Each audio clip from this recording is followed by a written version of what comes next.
esta entrevista con Orlando Viera Blanco, por fin hablo con alguien cercano a Guaidó. Me siento que estoy hablando con el presidente encargado de Venezuela. Voy a imaginarme que eres tú, Guaidó. Te voy a hacer. No te rías. Te tengo varias preguntas. Voy a imaginarme. Bueno, me decía una jefa aquí en Mega TV, que ahora es jefa de noticias en Telemundo. Mira, Marcano, si tenemos a un trompetista de la Orquesta Aragón, tenemos a la Orquesta Aragón. Entonces yo creo que tengo a Guaidó al frente. Respóndeme lo que quedamos, la inquietud pasada de la verdad de estos $5.000 para hacerte una serie de planteamientos que tiene, no Alejandro Marcano, muchos ciudadanos venezolanos. No, no hay tal adjudicación salarial de $5.000. Lo que se ha proyectado en todo caso es reconocer a los diputados que no han cobrado un solo centavo, por cierto, desde que fueron nombrados diputados. Un reconocimiento de gastos que tampoco está estimado, obviamente con una adjudicación fija que le permita, recordemos que los diputados en Venezuela no viven en Caracas y tienen que trasladarse desde sus sitios, digamos, de representación a la capital. Bueno, aquí ha habido toda una larga tergiversación de que eran $5.000 de salario y se generaron nuevamente toda una serie de escándalos que vuelvo con lo que te comentaba, en nada ayuda ciertamente a la causa común que tenemos. Bueno, pero te voy a dar un consejo para que se lo transmitas a tu gente. No hay nada mejor que la información, porque la desinformación genera estos rumores, estos ruidos de pasillo, que en nada colaboran también, porque nosotros nos hacimos como periodistas de informar. El presidente Guaidó lo aclaró, Alejandro. Pero yo no, por un comunicado del gobierno, pero no de frente. Es decir, uno tiene que ver en la cara. Yo te pedí a ti, Orlando, y soy periodista, comunicador, tengo 30 años haciendo esto, que te quitaras los lentes por el reflejo. ¿Por qué? Porque no solo es lo que tú me puedes decir por escrito, porque el papel aguanta todo, es mirar el alma, mirar a la gente, mirar la sinceridad, mirar el mood de lo que puede ser el lenguaje corporal. Y yo no lo he visto. A mí me encantaría verlo, que fueran contundentes, pero van por las ramas. Pero bueno. Eso es un consejo que yo le daría si lo quieren tomar. Entonces, bueno, desmentido esto, lo del dinero, vamos a hablar de otra realidad. El paquete en que está metido, y debo aclararlo, lo hago constantemente. Soy amigo de Antonio María Delgado, del Nuevo Herald, de Miami Herald. Cuando tú haces periodismo en los... ¿Ah? Bueno, es un periodista admirado, destacado y respetado. Pero voy a hablar del medio para el que trabajan. Yo también trabajo para una agencia del gobierno y uno tiene una responsabilidad para cada medio. Yo no puedo hacer desmanes representando una empresa, sea del gobierno o del Estado. Cuando Antonio María Delgado y otros colaboradores periodistas sacan la información de este escándalo de un contrato con la sede de PDVSA aquí en Estados Unidos, donde el excongresista republicano dio 15 millones, se usó para mover a Lilian Tintori, incluso para la Casa Blanca. Estamos hablando de corrupción que involucra a Leopoldo López. ¿Leopoldo López es el jefe detrás de Guaidó, según tu punto de vista? No, para nada. La verdad que Juan Guaidó es un líder que a estas alturas del partido ha asumido un desmarcaje de cualquier, digamos, figura en particular. Es un gran articulador, obviamente respeta la naturaleza de un gobierno colegiado que está sobre la base de unos partidos que están en Venezuela también en la lucha por la democracia, así que él tiene su propia personalidad, también te lo digo porque me consta, tiene su propio criterio. Y obviamente, el Leopoldo López es uno de los protagonistas de esta historia, es uno de los hombres cuyo partido, fundado por él, se desarrolló y nació y ha evolucionado el presidente Juan Guaidó. Pero la verdad que el carácter, la madurez, el reposo que ha tomado Juan Guaidó para mantener, digamos, en línea situaciones muy tensas que se dan típicamente en gobiernos parlamentarios y colegiados. Y a esto suma de lo que tú y yo estamos hablando hoy. Una opinión pública también fragmentada, por cansada y fatigada. La verdad que a su a su temprana edad, porque es muy joven, tiene el carácter de un gran estadista. Ahora, fíjate, Leopoldo López, ¿tú piensas que está involucrado en este patuque de malversación de fondos denunciado por David Rivera? David Rivera, un excongresista, además investigado por la justicia estadounidense, que si miente, él sabe que le va a costar caro, alega tener pruebas. Entonces, cuando eso se dice en los Estados Unidos, hay consecuencias. ¿Tú crees que está mintiendo David Rivera o Leopoldo López está mezclado, vinculado a esta corrupción? Mira, yo conocí de este señor, la verdad es que al tiempo de la nota de Antonio María Delgado, no creo que Leopoldo López esté involucrado en ninguna olla que nace seguramente de ese malandraje que se acumula en el régimen de Caracas. Lo que sí he leído es que, dime tú, un contrato de 50 millones de dólares no existe, no he conocido yo en la historia la consultoría y lo he sido un contrato de 50 millones de dólares para hacer antesala. Entonces, bueno, allá ellos con sus historias de situaciones irregulares, y no conozco quién es este congresista, y te repito, de una manera frontal, no voy a estar yo dándole ningún tipo de peso y aquilotamiento a una responsabilidad de un Leopoldo López, ningún líder en ese tipo de patrañas. Metes la mano en el fuego por Leopoldo López. Yo te voy a dar mi versión y escucho la tuya. Yo apoyaba muchísimo a Leopoldo López. Pensé en algún momento de la historia que era una persona importante e interesante para el futuro del país, brillante, estudiado, con buen verbo, respetuoso. Por lo menos Enrique Capriles nunca quiso dejarme dar una entrevista muy parecida a Guaidó, pero cuando él venía a Miami, es decir, era muy asequible y tenía acceso a él.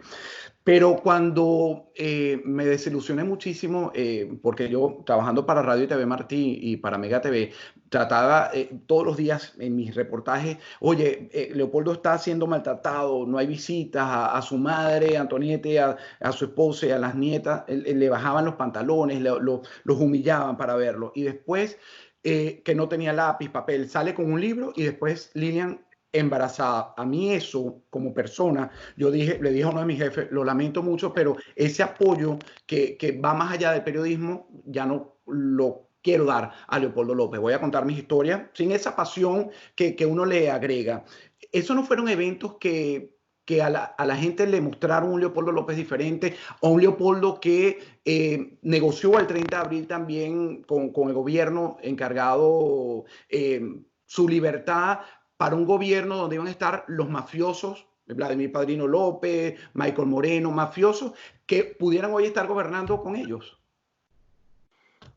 A ver, Alejandro, yo tampoco conozco a lo íntimo a Leopoldo López. He venido conociendo más a su padre, a su madre, cuando he coincidido con ellos en el exterior.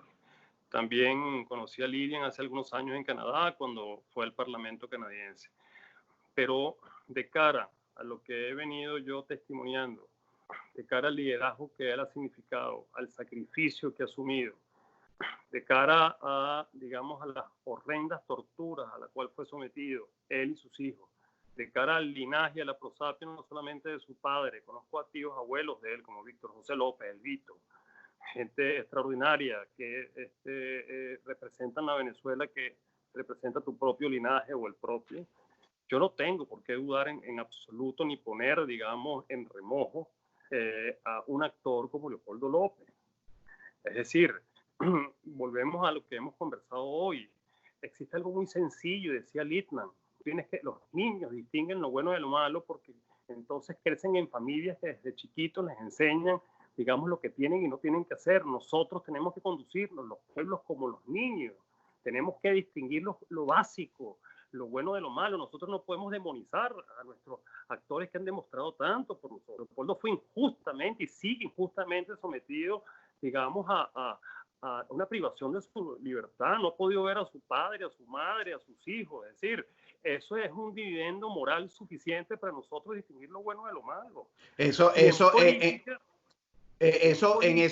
tiene razón. Ajá, tú sabes que Luis Ferrer, hermano de José Daniel Ferrer, un luchador del Unpaco que también ha atravesado la cárcel, me decía, no demonices a los que han estado en prisión política, porque tú no sabes lo que han pasado, es difícil. Pero bueno, te respeto tu posición, pero a ti no te sentiste engañado cuando Lilian salió embarazada sabiendo que él estaba en ese confinamiento tan cruel. Es decir, no nos engañaron, a ti no te engañaron, no te sentiste engañado personalmente con ese acto particular. No, no.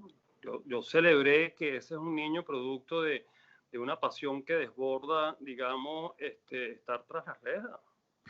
Yo no tengo por qué sentir que la bienaventurado el hijo que viene producto de la pasión por la libertad. Yo no me siento engañado para nada. Digamos, estar en esa circunstancia, privado de libertad, como decías tú en una parte de este programa, que a veces me parece también injusto con el exilio. Bueno, que muchos, mientras a esto le sucede a Leopoldo, muchos van muy cómodamente también desde el exilio, dándole y criticándole. Bueno, está bien, repito, en situaciones de embriaguez, de desesperanza, critiquemos, pero sin acritud. Sin acritud. Porque nosotros los venezolanos en materia de cultura, digamos, grupal, tenemos una tendencia muy hispana hacia la ofensa y hacia el uso encendido del verbo y la especulación. Tenemos que recoger esas velas, Alejandro. Por eso yo estoy ahorita aquí contigo. Yo quería decirte aquí a ti particularmente, trata de alguna manera también bajo el manto del buen periodismo de contener un poco esas opiniones que son especulativas, subjetivas, respecto a la condición de la variable personal de los actores políticos. Que tener Bueno, mucho cuidado con eso. te voy a decir una cosa, no, te lo acepto y por eso es que tenemos esta amistad consolidada. Pero bueno, cuando Lilian gritaba que estaba encerrado y voy a pasar a otro tema, y después me sale que está embarazada, yo no me hubiera atrevido, lo repito una y otra vez, a tener relaciones bajo ese manto, porque te iban a obtener un video sexual donde te iban a chantajear. Punto. No, ya respeto tu posición. Pero ahora, pasando a otro tema, después de eso. ¿Qué cargo tuvieras tú en el gobierno de Guaidó? No sé si hubiera sido López, si se hubiera consolidado el plan del 30 de abril y fuera Michael Moreno y Vladimir Padrino López parte del problema que tenemos actualmente con esta narcotiranía, ¿seguirías trabajando con ellos? Bueno, yo no estoy aquí primero, a ver, por ningún caso. Estoy porque las circunstancias de la vida habilitaron a un hombre que tampoco tiene carrera diplomática a ser embajador y en mucho porque he vivido en el exilio forzoso también en Canadá. Y las circunstancias me llevaron a esto. Yo lo que creo que yo haría el día siguiente de que Venezuela quede realmente libre, por cierto, es irme a tomar un café con mis amigos en libertad, es recuperar mi casa, vivirla, regresar a mis oficios, a lo que siempre supe hacer, que es ser abogado de propiedad intelectual o Me está respondiendo que no aceptaría estar en un gobierno compuesto por estos mafiosos. Ok. Porque no me está respondiendo. Si tú revisas la historia de la defenestración de Pérez, de Carlos Andrés Pérez, y revisas la actuación de hombres en su momento como Moisés Naín, como Carlos Blanco, como Miguel Rodríguez, y ese emplazamiento histórico que le hizo Pérez para tratar en su momento de girar la historia con ese gran viraje de un país y un Pérez que fue injustamente defenestrado. Yo creo que a nosotros nos va a llegar un momento de reacomodo y relanzamiento, de rebote de una Venezuela que si me invitan a participar de eso, yo estaría, pero no estoy en esa búsqueda. Estoy respondiendo.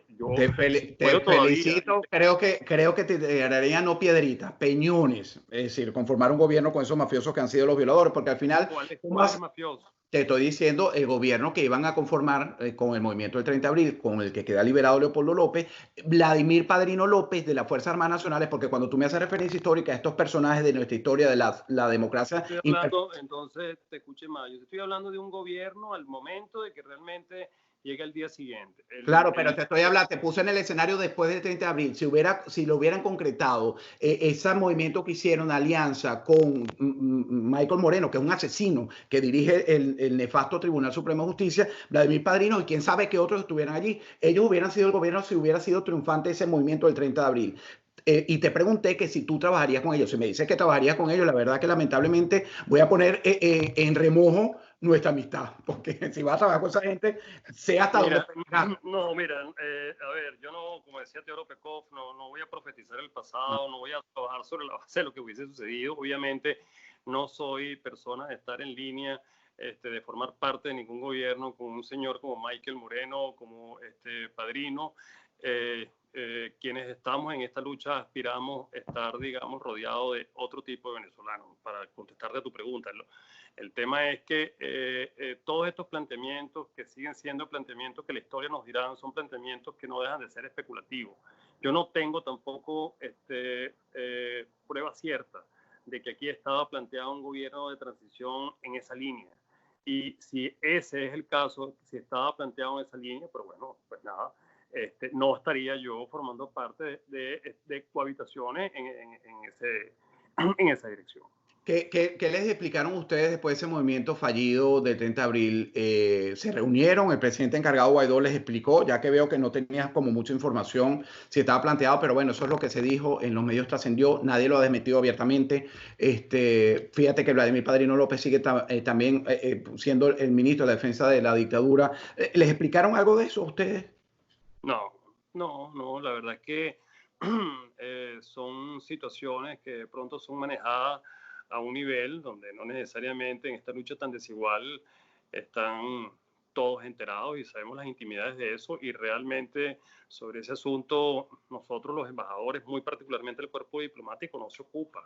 Nosotros tratamos de mantener entonces ese peregrinaje por la libertad. Al día siguiente de todo esto, yo estaba en Ottawa reunido con Cancillería de Canadá, simplemente haciendo los planteamientos de rigor para continuar y mantener el impulso por el objetivo. El objetivo es sacar a Maduro del poder. De tal manera Fíjate. que sobre ese tema no tuvimos ningún tipo de conocimiento ni previo, durante ni después. Hay una gran falta de comunicación en el gobierno encargado, interino. La verdad que debe haber más comunicación. Eso pienso yo. De repente es porque vengo del ámbito de la comunicación. Ayer conversé, Orlando, con Tamara Sujú, una mujer brillante. Nunca había tenido la oportunidad de hablar con ella. Bueno, que documenta para la Corte Penal Internacional. Es un trabajo fabuloso, respetable, porque como todos saben, los crímenes de lesa humanidad no prescriben en los tribunales. Así que yo la apoyo y la apoyaré mientras siga su línea de documentar todos los desmanes que ha hecho el régimen durante estos 21 o más años, que porque ellos detrás de bastidores tuvieron más que estos 21 años que nos han desgobernado. Tamara Sujú se fue del gobierno de Guaidó. Le pregunté al final de la entrevista por si había conversado con Guaidó. También me dijo que después de eso no había conversado. ¿Qué te alejaría? La pregunta me lleva a cuestionarte. ¿Qué te alejaría a ti del gobierno encargado de Guaidó? Razones personales y profesionales. Bueno, ya ha ocurrido. Fíjate que te comentaba que, por ejemplo, hay embajadores que no han podido aguantar la mecha del tema económico. Tienes que apartarte porque tienes que dedicarte nuevamente a producir. Esto es muy costoso, esto no es fácil, esto supone riesgo y supone, te repito, impedimentos. Por ejemplo, retornar a casa. Hay también de pronto posiciones, en el caso de la posición de Tamara. Tamara es una fuerte activista defensora de los derechos humanos ante la Corte Penal Internacional. Ella ha expresado también públicamente desencuentro con la clase política, y ahí ella lo dijo y lo escribió. Se le planteó un conflicto de interés. Bueno, ante esa situación tuvo, digamos, también la honestidad de separarse de un cargo donde ella entiende y comprende hay un conflicto de interés. Yo no he dejado de ser activista de derechos humanos, tengo procesos ante la Corte Penal Internacional, soy, y perdóname el yoísmo, uno de los promotores junto con otros embajadores de que tenemos que ser más activos ante la CPI.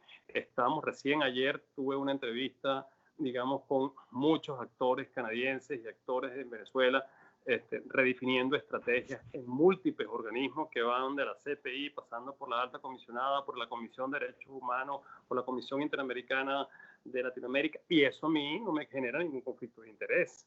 Claro, Porque la parte económica, moralmente no hay nada que te alejaría, que veas, mira, están haciendo esto y a mí no me gusta, esos no son los valores que mis padres me infundaron, porque además una de las cosas que yo respeto a ti después de la muerte de tu padre es ese amor que se ve que te dieron en casa. Ahorita antes de grabar, vea que le pedías a tu madre que bajara la cortina, que moviera, que te llevara un café. Eso habla de un amor, de una cercanía, de esos primeros valores que nos forman como ciudadanos, que es lo que me encanta de Orlando Viera Blanco, que es un hombre con una formación y unos principios increíbles. ¿Qué moralmente te apartaría de Guaidó?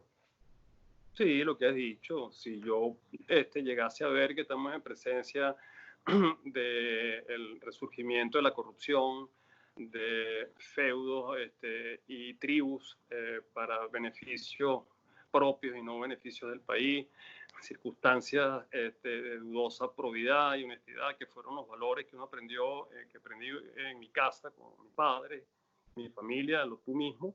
Me apartaría al día siguiente y también me apartaría siendo crítico de esas circunstancias. Como no lo he visto, como he visto es lo contrario, como he visto es como, por ejemplo, un Jesús Hernández, el procurador, lucha también con las uñas, con muy pocos recursos entre Boston y Washington por tratar de salvar Citgo. Como he visto lo que luchamos todos los embajadores, todo el entorno de Guaidó, lo que han sufrido un Freddy Guevara, digamos, metido en la embajada de Chile, que lleva para 2 o 3 años, o un Marrero preso tras las rejas, o un Requesens, O y un tío, muchos o un venezolanos. tío del Mira, propio Guaidó, hay Juan. un tema que vamos a aprovechar esto, que es muy importante. Las torturas a los militares. Ayer lo traté con Tamara y Torturas Molly de la Sota, hermana de Luis de la es Sota. una cosa absolutamente aberrante. Entonces vuelvo yo con mi tema y perdóname No, no se pierdan el corte. programa en mi canal de YouTube. Busquen esta entrevista con Tamara Sujú y Molly de la Sota. Hablamos y describimos todo, hasta niños de Habló 14. Tamara y hablaron de las torturas El contra los programa fue, militares. se ve que no lo viste, ¿no? Entonces eres un mentiroso, pues dice que ves y me sigue. No, Mentira. no lo he visto. Fue ayer, fue ayer, Sí, fue ayer. No te lo pierdas. he visto otros, pero a ver, no, yo no sé si te cambiaste de Facebook, porque veía antes que tenía uno en vivo en Facebook. Sí, ese es el de Pero, Radio y TV, mira, ese es el Radio y TV Martí, que ayer salió, por cierto. ok, cuando tú ves, Alejandro, la perversidad, el primitivismo con lo cual actúa este régimen, primero eso no es Venezuela. Eso, sin duda alguna, las torturas y la aberración que se vive en el país es algo, por cierto, muy alejado de nuestra cultura. Así como te digo una cosa, que a veces tenemos la cultura de sangre caliente, irreverente y contestataria, por otro te digo, nosotros no somos verdugos de nosotros mismos, de esa manera. Podemos Bueno, tener algún otro tipo de... Entonces, te quería decir, Guten Boss, bueno o malo. Aquí realmente el que demuestra ser un criminal a toda potencia y tiene, digamos, toda una dinámica de inteligencia antillana para dividirnos y fragmentarnos, y nosotros noblemente a veces caemos en ese peine, es, digamos, el régimen que representa el señor Maduro y sus y yo adláteres. recojo tus palabras para decirle, como le respondo a la gente cuando me provoca, porque no siempre lo hago, porque cada quien es libre de decir lo que le da la gana, es que yo estoy muy claro que a quien hay que derrocar, hay que arrestar, es al narcorrégimen. Más nada, y no hay más nada que decir. Como medios quiero cuestionar al líder, porque ese es el papel, ayer me lo decía José Antonio Lares, que fue mi primer jefe, que me dio la oportunidad de haber comenzado mi carrera de televisión, que uno tiene que ser entre el medio, entre la sociedad y los líderes, esa piedra en el zapato para que reflexionen, para que oigan, para que escuchen y repiensen las cosas como se hacen. Mira, antes de cambiarme del tema de Tamara Sujú y que despidamos este encuentro que ha sido fabuloso, yo creo que saliste mejor librado de lo que tú mismo te imaginabas.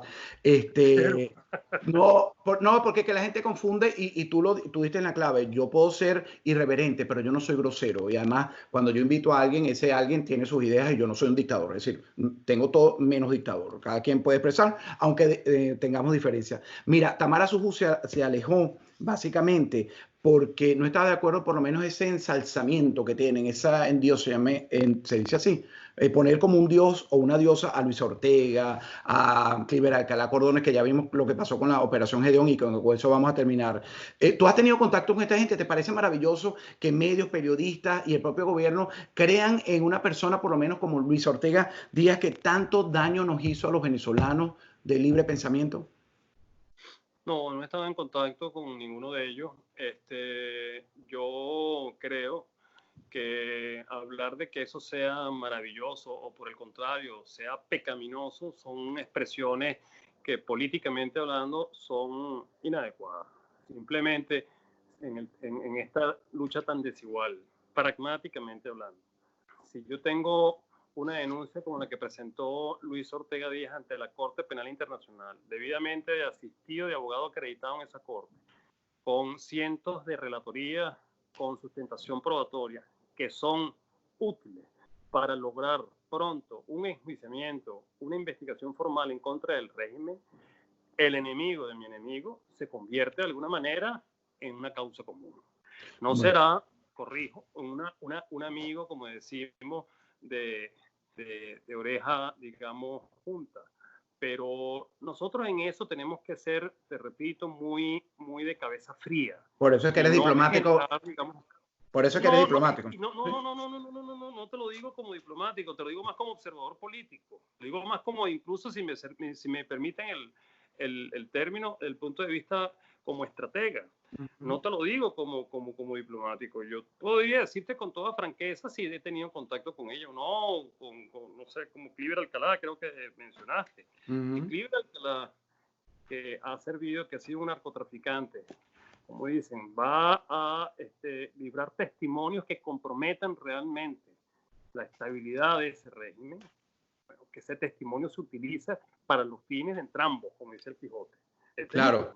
Claro, pero fíjate a dónde nos llevó Cliver Alcalá Cordones. Si lo que hemos visto y lo que hemos entendido de esta operación Gedeón, y con esto quiero terminar, tuvo que ver mucho Cliver Alcalá, que era narcotraficante, seguirá siendo narcotraficante y pagará sus culpas por haber sido narcotraficante en los Estados Unidos, que así sea, aunque le rebajen la pena y de información, de eso se trata. ¿Qué sabes tú? ¿Cómo me resumes a tantos días después del 3 de mayo, casi a un mes? Esta operación Gedeón, ¿qué tanto tuvo que ver Cliver Alcalá Cordones? ¿Qué tanto la infiltró Diosdado Cabello? ¿Qué tanto se dio Juan Guaidó? ¿Qué tanto utilizaron a JJ Rendón o se utilizó él mismo para hacer creer que el régimen, si es que fue así, los manipuló y realmente era un contrato para tumbar a Nicolás Maduro? Después de que todas las opciones estaban sobre la mesa y debajo de la mesa dichas por el propio Guaidó. ¿Qué sabe Orlando Viera Blanco de esta operación Gedeón? Bueno, te repito, primero no conozco ni sé, ni tengo información calificada ni íntima sobre esa operación, ni antes, ni durante y después. Si hablamos del después y lo que tanto tú como yo hemos visto, bueno, debemos concluir que sin duda alguna es una operación infiltrada. Sí creo que este señor Cliver Alcalá trató de alguna manera de estar con Dios y con el diablo. Creo que aquí, sin duda alguna, no vamos a tapar el sol con un dedo, hubo errores que cada quien aprenderá de los errores cometidos. Quiero decir enfáticamente, y eso es verdad también, porque queremos hablar con la verdad, el presidente Guaidó no firmó eso. Si fue sometido a su consideración, era muy previsible no firmar eso. Y haya, digamos, asumido esa responsabilidad, ya lo ha asumido, ya lo ha absorbido. A mí me parece que JJ en eso fue frontal y fue, si me apura, incluso gallardo en asumirlo. De tal manera que lo importante, ya que tocas ese punto, Alejandro, es que mientras todo eso ocurría, la agenda, lo interno en Venezuela era sobrevivir. La agenda, lo interno en Venezuela era un pueblo que no tiene combustible, luz, agua y está en una hambruna, digamos, galopante. La agenda, lo interno en Venezuela era otra. Y nosotros es allí donde tenemos que estar muy pendientes de conectar con esa agenda y de manejar, digamos, los actos eficientes para lograr el objetivo de parar ese sufrimiento en Venezuela. No quiero con esto, digamos, desviar tu pregunta. Lo que quiero decir es que incluso en un punto autocrítico, nosotros tenemos que seguir conectando con eso. Por eso es que quien te habla no desdice de construir una narrativa honesta y correcta sobre la responsabilidad de proteger que nos conduzca a un estado de conciencia a nivel del orden público internacional de prevenir una desgracia, una catástrofe superior y peor a la que estamos viviendo. Es la agenda. Claro, ahora, pero fíjate, la agenda tiene que ser clara, transparente. Fíjate que la firma de Guaidó estaba allí, tú dices que no firmó. Entonces, ¿quién puso la firma de él? Bueno, obviamente, si ya ha dicho que no firmó y aparece la firma forjada, que no sé quién lo hizo, pero ahí no hay más nada que especular, ¿no? ¿Sería JJ Rendón? Porque si él es el que tenía el No, contacto no, no, y no, no, no. O renunció, sea, ¿no? sí, no vamos, no tengo yo información de registro calificado sobre este No punto, no termino te por quiere, no hacerlo. te quiere, no te quiere meter eso. Pero claro, engañaron. Si no se aclara, Mira, si no se te aclara. comento algo, pero también te lo digo y lo sabes tú, yo conozco a JJ es un brillante estratega venezolano, es un hombre que ha sido exitoso en lo suyo. JJ no dudo que también fue sorprendido en su buena fe, lucha y se expone en esta cuestión muy desigual. Yo estoy con los buenos, con la gente que está en una causa común. Yo estoy contigo por eso también. Y por eso estoy aquí, te lo repito. Y yo quiero, de alguna manera, no sé cómo transmitir a los venezolanos que hagamos esa reflexión. Hazlo A mí me sinceramente, gustaría, de pronto, de corazón, pídelo de corazón. no, Actúa de de corazón corazón, y la gente te yo te entiende. digo, bueno, un personaje que tú entrevistas mucho y que es muy amigo y lo quiero mucho, ¿cómo se llama? Amalio. ¿Entiendes? Yo discuto con Amalio Graterol o eventualmente yo tengo un respeto, digamos, histórico por María Corina. No pasa nada. Yo tengo un respeto histórico también por la propia Nitu o por Esteban, que son gente que actúa contigo y de pronto hemos pasado episodios de distanciamiento. Diego Arria es uno de nuestros embajadores, digamos, de mayor peso y histórico. O sea, todos, si tenemos un perfil, digamos, reflexivo, tenemos que hacer un esfuerzo, y no me excluyo, de reencontrarnos en un proceso de amalgamiento que nos permita, y sobre todo los actores políticos, que yo le diría, por ejemplo, al propio Antonio, la propia María Corina, yo le diría, bueno, obviamente te he hablado de Diego Arria, si tenemos un perfil de estadistas, de líderes políticos, la política consiste en saber amalgamar los esfuerzos para distinguiendo quién es el adversario, desplazarlo del poder. Eso no lo dijo yo, eso lo dijo Gabriel Atman y lo dicen todos los grandes Sartori y todos los grandes clásicos de la política. La política con P mayúscula. Entonces, ahí hay un problema nuestro de orden cultural, del cual no me excluyo, porque uno ha sido el primero también que escribiendo, diciendo de una forma muy crítica, Alejandro, uno ha salido también a veces a generar episodios de cortocircuito en contra de gente como ellos, en lo que hemos estado en desacuerdo. Pero ha llegado un momento en el cual tenemos que aprender de que en el pasado, si algo también ha permitido a Maduro seguir en el poder, es nuestra fragmentación, Bueno, es nuestra vocación, yo digamos, de fragmentación. Y ese es un como, mensaje que yo quiero dejar aquí en tu no, programa. y lo estás dejando, y yo creo que bien polémico, bien interesante este programa, te lo agradezco. Yo también le reitero, sean sinceros, transmíteselo a Guaidó, si está viendo este programa, sean transparentes. La transparencia, fíjate que a mí me pueden criticar en las redes sociales, pero cuando tú eres vertical en tu actuación de vida profesional, la gente puede que no les guste o les guste, pero no hay nada que te cuestionen, solo el gusto, y el gusto es muy particular, porque entre la manzana, como Y tú al dices, final de cuentas nadie la debe, por lo ah, cual nadie la teme, no te es preocupes. Si uno, falta a veces, tú hablas de transparencia, tú hablas de, bueno, a lo mejor hay ciertas deficiencias en comunicación, te repito, cierta los bastante. recursos, no lo sé, pero aquí nadie la debe y nadie la teme Bueno, ahí precisamente tenemos, porque, sí, ahí, porque mira, tenemos una lucha muy desigual, sí. sí, tengo que terminar esta entrevista, debo confesarlo, porque es la primera vez en meses que voy a misa a comulgar, me hace mucha falta, aunque la sigamos por internet, pues No, yo fui ayer, por cierto. bueno, tenemos una necesidad de familia de ir, y como no voy a poder regresar los fines de semana, porque aquí en Estados Unidos es muy complicado, y yo soy muy peleón, no voy a estar peleando con la gente, que si un 20%, que si tu carro sí, entonces decidimos ir en semana. Entonces es la razón por la que, porque seguiría conversando contigo, eres un hombre fascinante, vuelvo y repito y cierro con esto, valiente, porque del gobierno de Guaidó nadie me ha querido dar la cara, y tú sí la das, y tienes argumentos y sabes pelear, ojalá todos fueran así. Y además, oye, invítame a tu programa, ¿lo dejaste de hacer? Bueno, te invito. Estás invitado para el programa Enfoque Global, ya no se llama El Abogado del Diablo. Ah, oye, no, yo quería ir al abogado del diablo, ese no, ese enfoque global suena aburrición, como dicen los niñitos.